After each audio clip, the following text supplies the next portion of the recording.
I remember about 4 or 5 years ago, we said we'll celebrate the day we notice we haven't said digital. And that happened the other day. We had a day when nobody talked about digital because it became invisible. It just became part of us.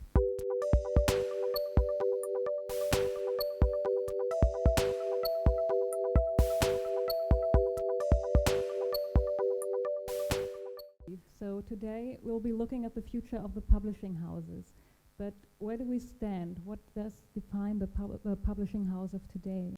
I could name many things, but one thing that's maybe interesting in the context of our discussion here is that it's a very slow business. And it's not slow in the sense that people don't work fast enough. It's deliberately slow. A bit like slow food is slow. But we have this crosswind now.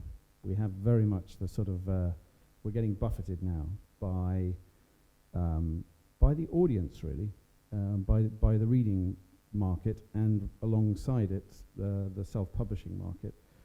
In my mind, the power within the reading world has slipped towards the writer and towards the reader, and away from the book trade.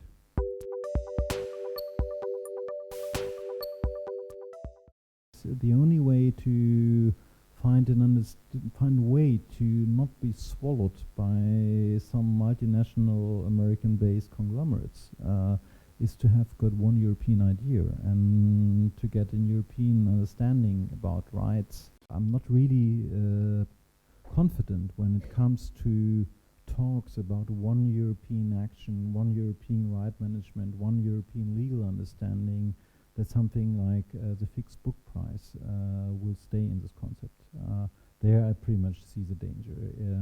Even though I would love Germany to be strong and to persuade the rest of Europe to buy into the fixed book price and to extend it on films and audio.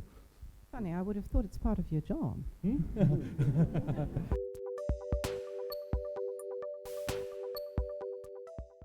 But I don't think of that change that's happening to us, or that's just happening in the world, as a transition from state A to state B, which we have to sort of manage as quickly as possible. Actually, I think it's more like entering a parallel universe.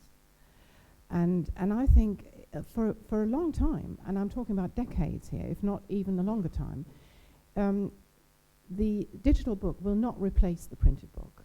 I think the real change for us is that we have different ways, that we have a whole new universe of creating awareness for the books.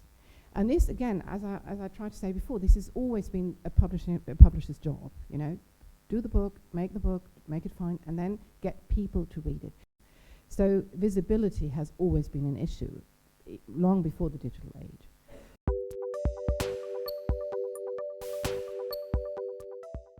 And most of those people don't read digitally exclusively. They do it every now and then for practical reasons. And there's a huge readership for the printed book. Books are being given as gifts.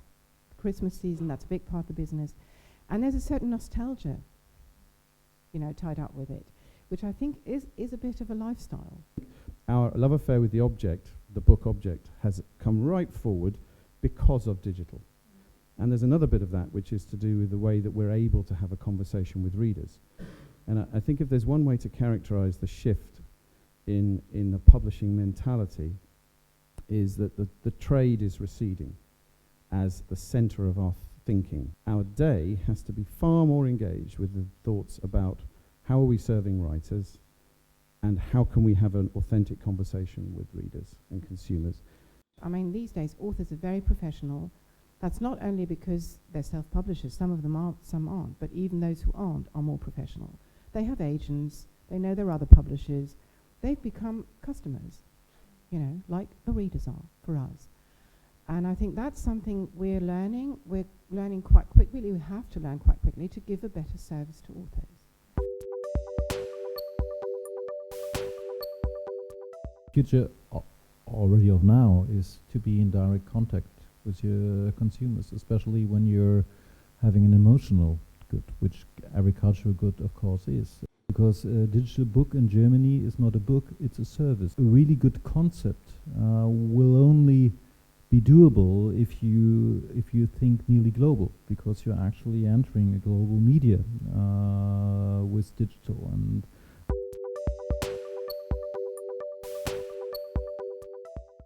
that is changing is the author-publisher relationship, and I think self-publishing has helped authors to change their role, and it can also help publishers. And those authors are very, very focused, and they're acting as entrepreneurs, and I think it's just interesting, and it's a partnership on an equal footing, much more than maybe it used to be in the years before.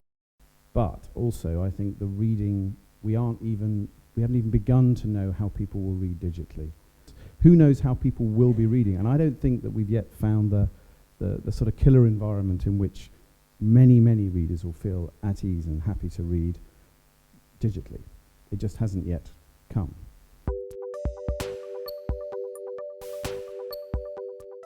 I mean, I still see, in London, I still see a lot of kids with books in their hands. I don't see many kids with a Kindle in their hand. I never ever see a teenager without a smartphone in their hand.